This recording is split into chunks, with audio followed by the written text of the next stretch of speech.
manusia pasti akan merasakan yang namanya kematian. Jadi kenapa kemudian kalau ada orang di antara kita meninggal disebut meninggal dunia? Karena memang dunia ini akan kita tinggalkan. Ya, dunia ini akan kita tinggalkan. Dan kampung kita sesungguhnya adalah di akhirat. Nah, itu. Kita bisa menyimpan handphone kita, bisa menyimpan harta benda kita, ya, semua kekayaan bisa kita simpan melalui kantong-kantong kita. Tetapi ingat, kain kafan yang akan membungkus kita, ya, itu tidak punya saku untuk menyimpan harta benda kita. Maka yang bisa menemani kain kafan kita, ya, sampai nanti kita menghadap kepada Rabbul Izzati, Allah Subhanahu wa Ta'ala, itu adalah amal terbaik kita. Itu saja. Itu saja yang bisa kita harapkan. Itu saja yang bisa, satu-satunya yang menjadi harapan kita untuk kita bawa pulang nanti menghadap Rabbul Izzati. Nah, maka saya teringat, Pak, ini pesan ulama kita Imam Syafi'i, salah satu mazhab terbesar di Indonesia. Beliau mengatakan bahwa taruhlah dunia itu di genggaman tanganmu, dan taruhlah akhirat itu di pelupuk di dalam hatimu, dan taruhlah kematian itu di atas pelupuk matamu, kata Imam Syafi'i. Dunia ini kenapa kita taruh di genggaman tangan, Pak?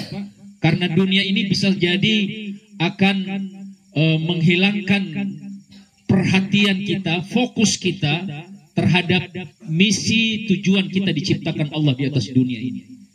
Maka kalau dunia itu sudah menghilangkan perhatian kita, fokus kita, maka kita buang jauh-jauh.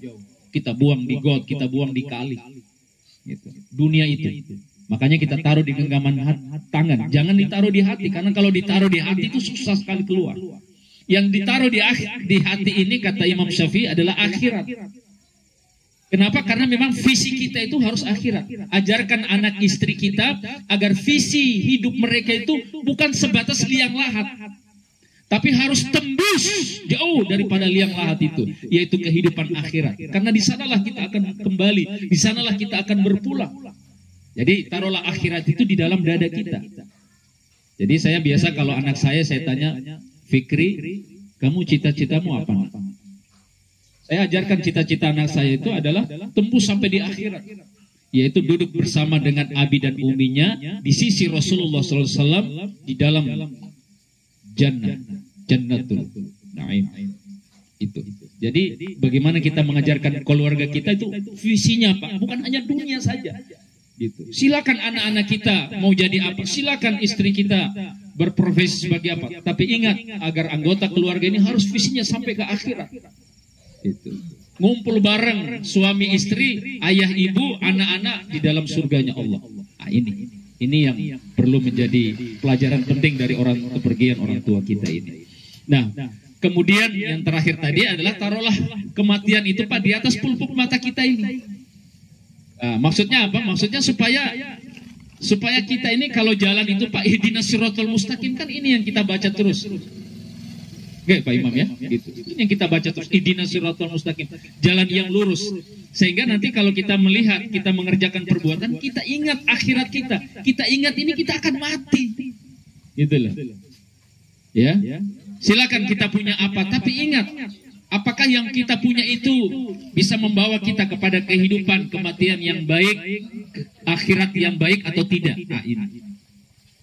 Nah, jadi Bapak jamaah sekalian yang dimuliakan oleh Allah Subhanahu wa Ta'ala, Masya Allah, inilah beberapa pelajaran penting yang kita bisa ambil dari kepergian saudara orang tua kita ini, Bapak Usman rahimahullah ta'ala, ya, agar betul-betul kita mempersiapkan amal.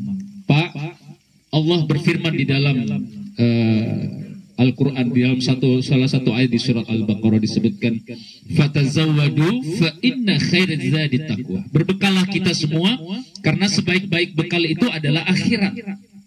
Ya, sebaik-baik bekal itu adalah takwa. Berbekallah kita semua, karena sebaik-baik bekal itu adalah takwa kita kepada Allah.